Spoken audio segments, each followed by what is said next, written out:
They had just come back from Moscow and were glad to be alone. He was sitting at the writing table in his study, writing.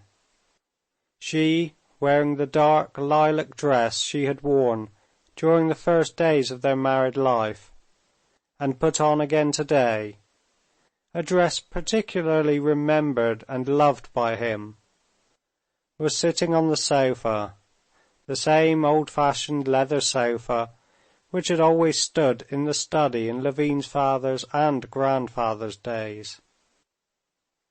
She was sewing at broderie anglaise. He thought and wrote, never losing the happy consciousness of her presence.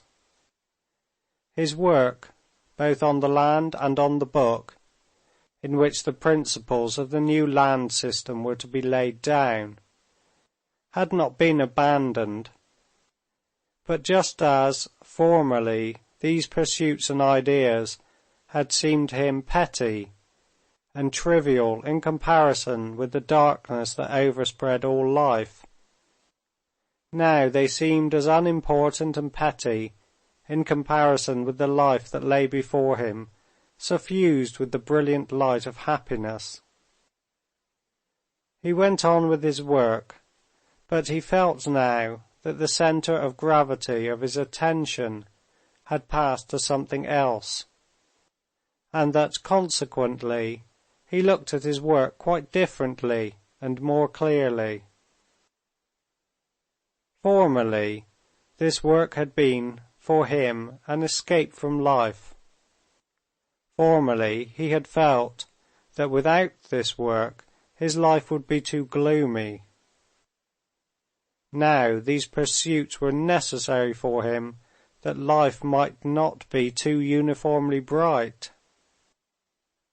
Taking up his manuscript, reading through what he had written, he found with pleasure that the work was worth his working at. Many of his old ideas seemed to him superfluous and extreme, but many blanks became distinct to him when he reviewed the whole thing in his memory. He was writing now a new chapter on the causes of the present disastrous condition of agriculture in Russia. He maintained that the poverty of Russia arises not merely from the anomalous distribution of landed property and misdirected reforms, but that what had contributed of late years to this result was the civilization from without abnormally grafted upon Russia, especially facilities of communication, as railways, leading to centralization in towns, the development of luxury, and the consequent development of manufactures, credit, and its accompaniment of speculation, all to the detriment of agriculture. It seemed to him that in a normal development of wealth in a state, all these phenomena would arise only when a considerable amount of labor had been put into agriculture, when it had come under regular, or at least definite, conditions, that the wealth of a country ought to increase proportionally, and especially in such a way that other sources of wealth should not outstrip agriculture, that in harmony with a certain stage of agriculture, there should be means of communication corresponding to it, and that in our unsettled condition of the land, railways, called into being by political and not by economic needs, were premature, and instead of promoting agriculture, as was expected of them, they were competing with agriculture and promoting the development of manufactures and credit, and so arresting its progress.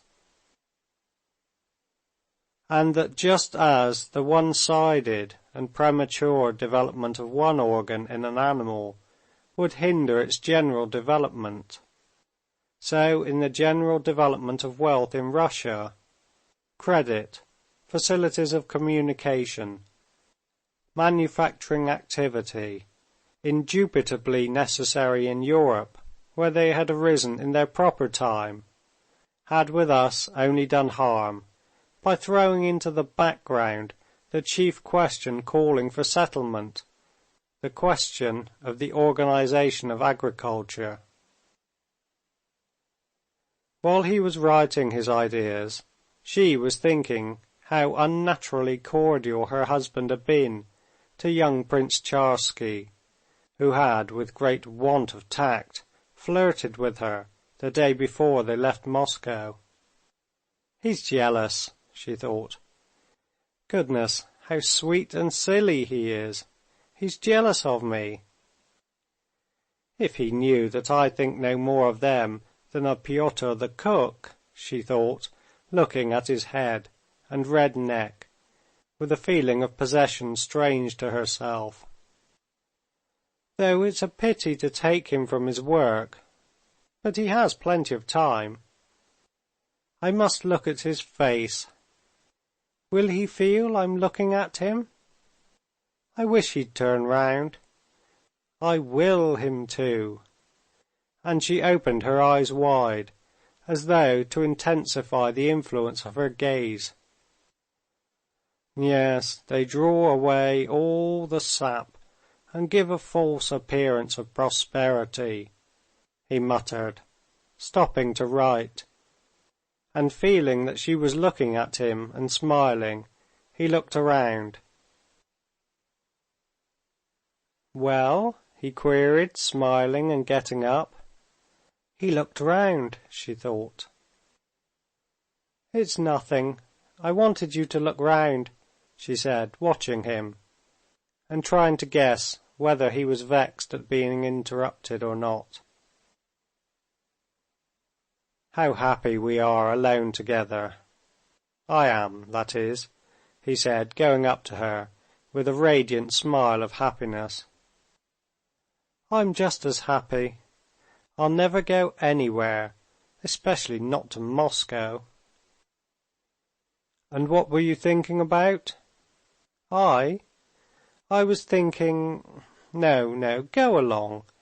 Go on writing. Don't break off," she said, pursing up her lips. "And I must cut out these little holes now, do you see?"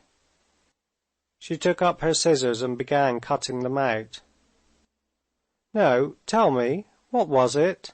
he said, sitting down beside her and watching the tiny scissors moving round. "Oh, what was I thinking about? I was thinking about Moscow, about the back of your head." "Why should I, of all people, have such happiness? It's unnatural, too good," he said, kissing her hand. "I feel quite the opposite.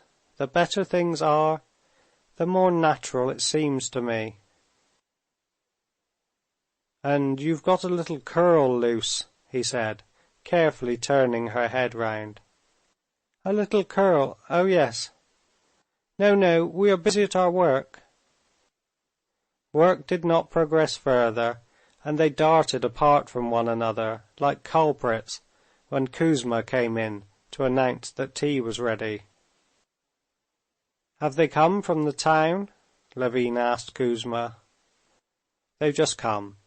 They're unpacking the things." "Come quickly," she said to him as she went out of the study, "or else I shall read your letters without you."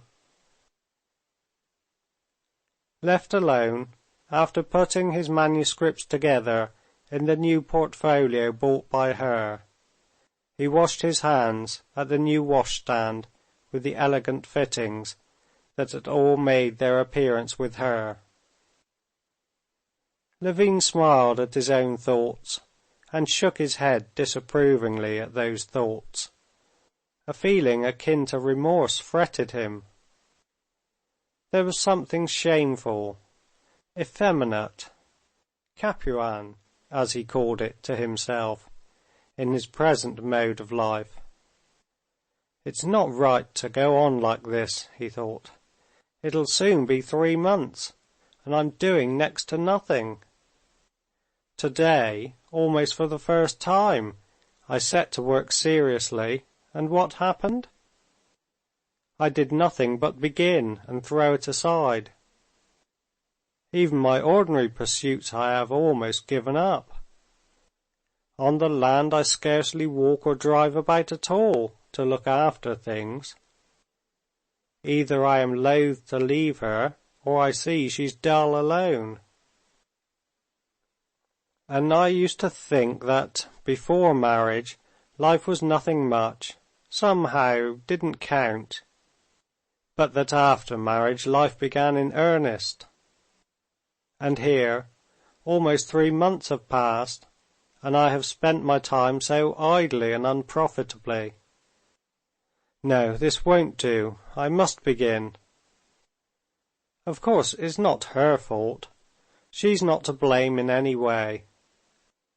I ought myself to be firmer, to maintain my masculine independence of action, or else I shall get into such ways, and she'll get used to them too.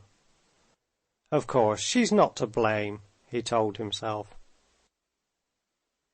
But it is hard for anyone who is dissatisfied not to blame someone else, and especially the person nearest of all to him, for the ground of his dissatisfaction.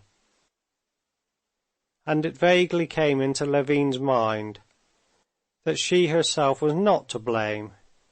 She could not be to blame for anything. But what was to blame was her education, too superficial and frivolous. That fool Charsky, she wanted, I know, to stop him, but didn't know how to. Yes, apart from her interest in the house, that she has, apart from her dress and broderie anglaise, she has no serious interests. No interest in her work, in the estate, in the peasants, nor in music, though she's rather good at it, nor in reading. She does nothing, and is perfectly satisfied. Levin, in his heart, censured this, and did not as yet understand that she was preparing for that period of activity which was to come for her, when she would at once be the wife of her husband and mistress of the house, and would bear and nurse and bring up children. He knew not that she was instinctively aware of this, and preparing herself for this time of terrible toil, did not reproach herself for the moments of carelessness and happiness in her love that she enjoyed now, while gaily building her nest for the future. End of chapter 15.